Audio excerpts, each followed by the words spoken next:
Annyeonghaseyo. Hello, all my beautiful people, and welcome to the alternate point of view. I'm super happy that you are here. I hope that you all found yourself to this channel because you love true crime and the truth. So welcome to anyone who is new and welcome to my OGs.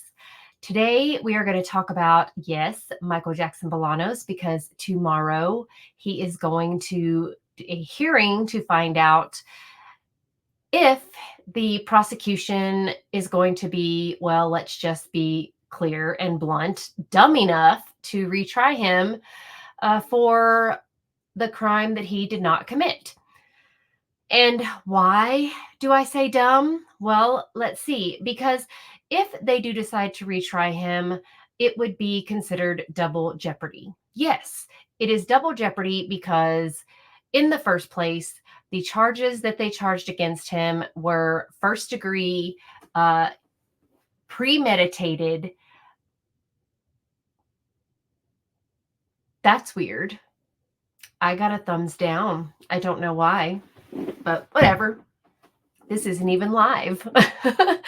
Anyway, so they cannot try him again on these charges because the jury found him not guilty of first degree premeditated deletion.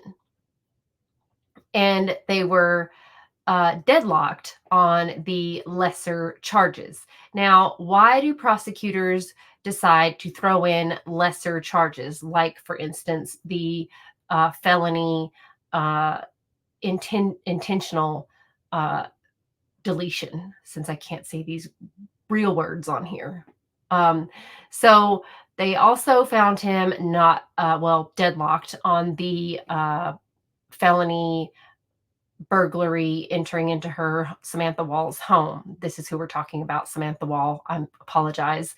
Samantha Wall is the center of this case. She is the one who did lose her life on October 21st, 2023 in a very horrific way. And it was not Michael Jackson Bolanos, as the jury unanimously decided that he was not guilty. Now, he was found guilty on a misdemeanor of lying to the police, which is really weird because police are allowed to lie to you when they're trying to get you to confess to something that you didn't do. They are definitely allowed to lie to you. That is part of interviews and interrogations. They are allowed to make stories up, like, for instance, say things like, well, why would your DNA be at that location? Why would we have your cell phone pinging in the area? Why would someone tell us that you were there? So they can also say things like, well, we're talking to your friend in the other room and they already told us you were there. So they are able to do things like that and manipulate the conversation to get you to say something that you may or may not say. It also might be true, but at the same time, most detectives are trying to paint you in a corner. That's their job.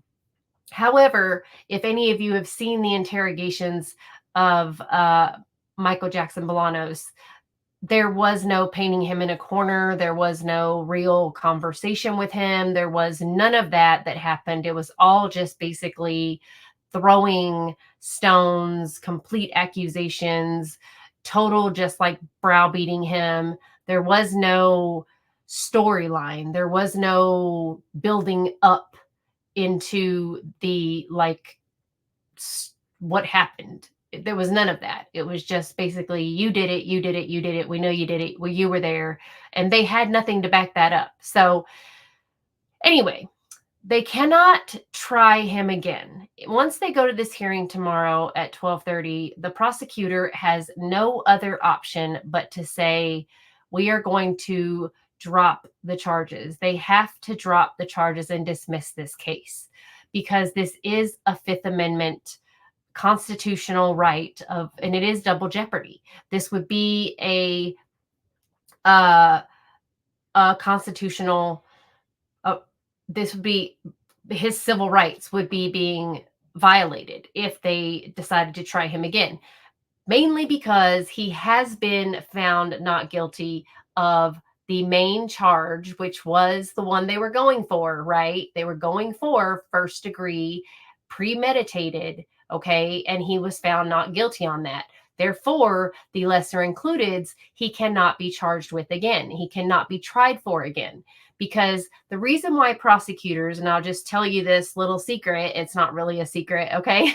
Prosecutors throw in lesser includeds because they don't feel confident enough in their main charge that they are able to get a guilty verdict on. They don't feel confident enough in their case that they proved beyond a reasonable doubt that they can get that first degree premeditated charge found guilty on. So they throw in these lesser charges, right? They throw in the lesser of possible, like, second degree manslaughter or involuntary manslaughter or reckless or whatever you want to call it. That's what they try to throw in there at the very end. They make up their mind during the trial. They'll add those in there, and they'll have the judge add those in there in the jury instructions because they know they don't have the case like all wrapped up in a nice little wrapping paper in a bow, because they don't have it handed and ready to go on a silver platter because they don't have a case. And this prosecution did not have a case. And they didn't have a case enough to win the first degree. And they knew that. And they thought that the jury would compromise. They thought the jury would say, you know what? We don't think he really premeditated this, because premeditated is very, very hard to prove. Premeditated is like he had to go in, like he had to leave his house thinking, you know what? Yeah, I'm going to go out tonight and I'm going to check some cars. And you know what? While I'm out, I'm going to kill me a white woman. Yep, that's what I'm going to do. And as a matter of fact, she's going to be Jewish. Yep, that's right. She's got some curly hair. I'm going to walk up in her townhouse and I'm just going to delete this woman. Yep, sure am. That's what I'm going to do. And I'm not going to take a thing.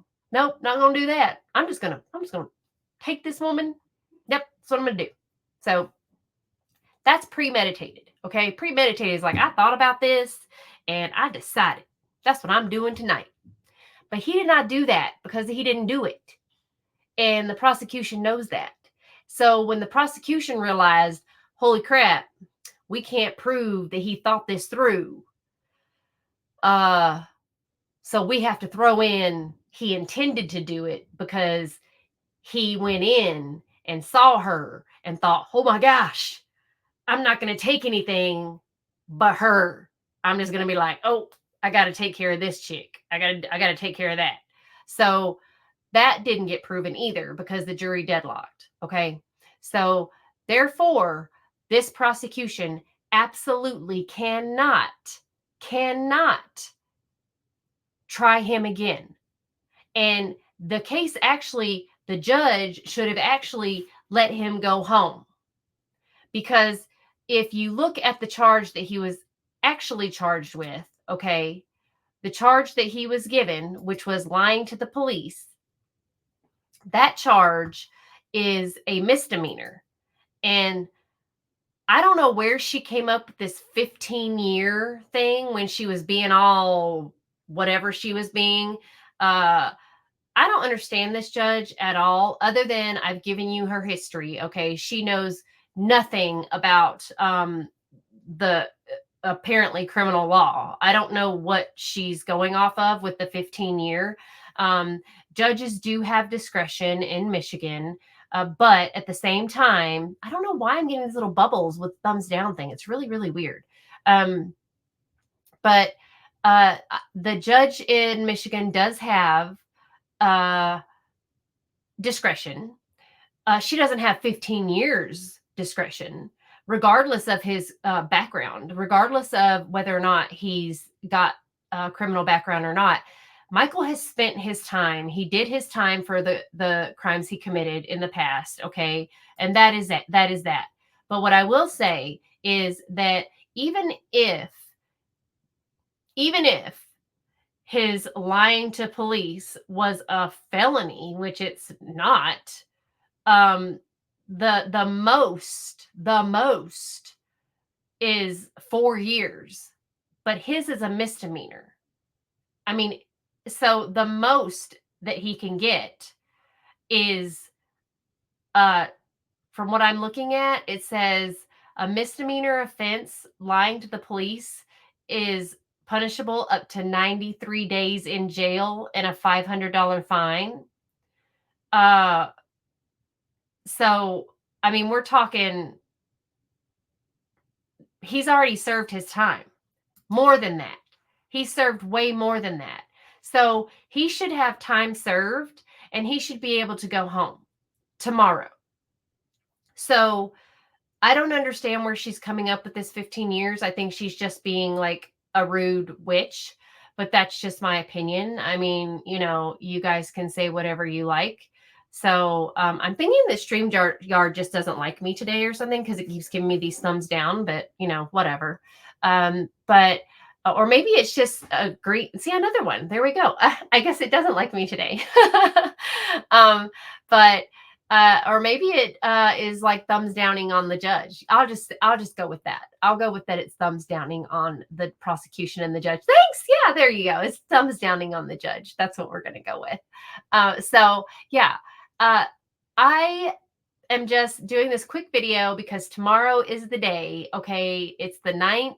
It's the day that we are going to be hearing this judge finally have to eat all her words and finally hear the prosecution have to eat all of their words and understand that they cannot retry Michael Jackson Bolanos, that he is free and clear, that he has been found not guilty, and also know that I wanted to let you all know that the synagogue, we all know, is having a block party. I believe it's August 24th or 25th, and they are renaming the synagogue to Samantha Wall. Samantha's family is paying for this. I'm just gonna put this out there. I think it's kind of strange, right, that Jeffrey Herbstman still goes to this synagogue. I think it's kind of weird, right, that Jeffrey Herbstman is going to be going to what will now be called the Samantha Wall Synagogue. So how strange is that going to be for a guy who confessed to deleting his ex-girlfriend, and it's the synagogue that he goes to is named after her. I just wonder, how long is it that this synagogue and the Wall family is going to continue to protect him? Because now, okay, now all the backdoor deals have been done. Okay, Ryan LC has moved on to the Department of Justice. He gets to work in the fun world of healthcare fraud, and the Kriegers will move on. They will no longer need to represent Jeffrey Herbstman. Oh, wait. Yeah, they will. Because eventually the synagogue and the family is going to turn on Jeff. They're not going to have a choice, because eventually they're going to want to know who in the world actually did this, or they might just let this go, because again, there's so much cover up going on regarding this situation. They might actually just, not want anything to be done about the situation. They might want to let her be this martyr that they've made her to be. And I'm not saying that she wasn't a wonderful person, but I do find it strange that she was over the Muslim Jew coalition. She basically was bringing together Muslims and Jews, and lo and behold, the Hamas Israel attack happened on October 7th. And then 2 weeks later, I mean, you have this woman who is truly involved in bringing together two communities that are literally being ripped apart. and she is a very vocal voice for that. And suddenly she is gone. And does that mean this was a jealous boyfriend situation? I've been doing crime for a long time, and I know a lot of you true crime people out there know that these deletions don't happen randomly for the most part. There are very, very main reasons why these things happen, and they happen because of jealousy, greed, lust, love, what have you. All of these are the reasons. Why is this thumbs down bubble going over my head? I have no idea. If you guys figure it out, anyone who does StreamYard, if you know why, see, it's whatever. I think it's the Democrats. I think it's also because I've been researching a lot and going down rabbit holes that are just insane. I've been looking up a lot of where donor money's going, where the Dana Nessel campaign has been going. I've also been looking up that Slotnick person up there. She has raised a crap ton of money in Detroit, more than anyone. Okay, just keep thumbs downing me. I don't care. I don't care. So this video is going to be full of thumbs downs. I hope you guys, for every thumbs down I get on this StreamYard, I hope you thumbs like up, thumbs up. So anyway, the martyr that they've made Samantha Wall, and now they're going to put her name on a building, is insane because it's been Isaac Agree for over 100 years. And it just isn't a coincidence to me. It's not a coincidence to me that she is no longer with us. And again, the synagogue is making millions off her name. And the synagogue basically is a rental event space now. It's not even really a synagogue anymore. There's basically just one portion of the synagogue that is used as the synagogue. The rest of it is used for events and office space and weddings and bar mitzvahs and things like that. It's not even used for what I would call church. It's not even used for that. It's only used for that once a week, and barely 20 people show up. You can look at their live streams. So to have this renamed after her and to have her family funding it, which, by the way, her family gave, $50,000 with another family, but I can't imagine how much they're giving to have the entire synagogue named after her, or who's backing that. So just saying, how much time will pass before Jeff is no longer welcomed in the fold? Anybody? I don't know. But I will say this. I have researched and looked, and no, Michael cannot get retried for the lesser charges that they were deadlocked on, because they are still considered, they're all lumped into the main charge. That is double jeopardy. That is a Fifth Amendment constitutional right, double jeopardy. And if he is, his civil rights will definitely be violated. They've already been violated. He already, in one of those interrogation videos, he asked for his lawyer 2 times. Also, the lawyer-client phone call that was played in court, that was a violation. I don't care what motion the prosecution filed. That was wrong. I don't care. That makes no sense. They're trying to use the excuse that, he knew he was on a recorded conversation. That is a lawyer-client conversation. You cannot do that. So the prosecutors really, really got away with a lot, and the judge allowed it because she doesn't know where her what from a hole in the ground. Okay, so this is also was a high-profile case in Detroit. It was high-profile in the nation, and then it went crickets, but it was high-profile in Detroit. So I want to just make sure everybody understands. There are many, many cases that are cited for double jeopardy. And the case I believe that they are looking at is Yeager. But there's Elrath versus Georgia. There's Denesby versus United States. There are so many cases. They're looking, I know, at Yeager. So there's way too many cases that are cited that they can bring up for this double jeopardy. If you are found not guilty on one of the charges, even if they don't find you on the lesser included, you can, if they're deadlocked on the lesser included, they cannot retry you. They can't do it because that's not a mistrial. She should have just called it at that time, but she did not because she doesn't know what she's doing. So tomorrow at 12:30, they are supposed to be in court. So I believe it will be televised on Fox Detroit. So we will be here. Okay, thumbs down. I don't understand the thumbs down. This is really irritating. Where does this come from? Anyway, but 12:30 tomorrow we will be live. We're going to be watching. Hopefully this won't take long for Michael to get out.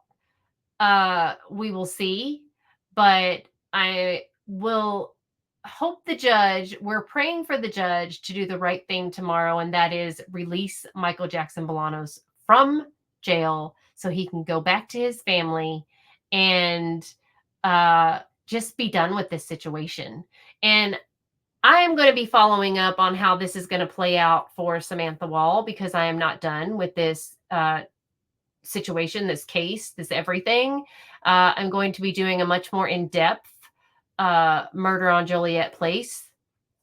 I have reached out to some people in the synagogue, see if they call me back. I know you thumbs down. I know they probably won't.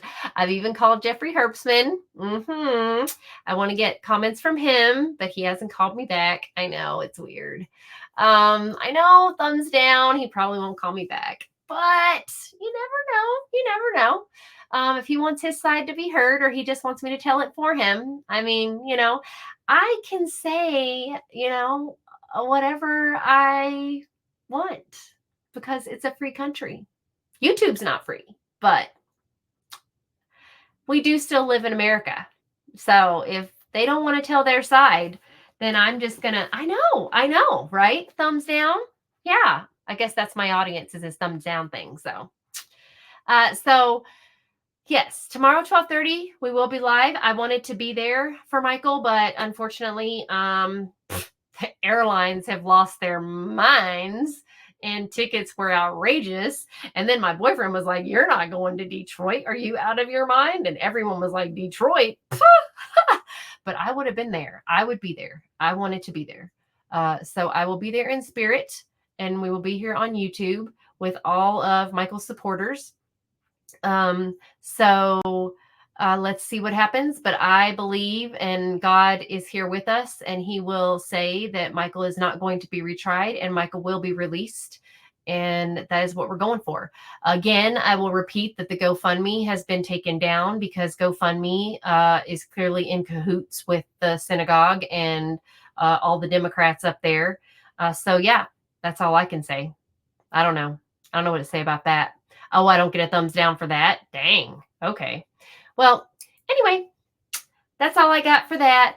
So if anybody would like, don't forget to please like, subscribe, and share. And don't forget to buy me a coffee because I do love coffee, y'all. I mean, I really do. So you could buy me a coffee. You could you can subscribe. I would love to get up to more subscribers.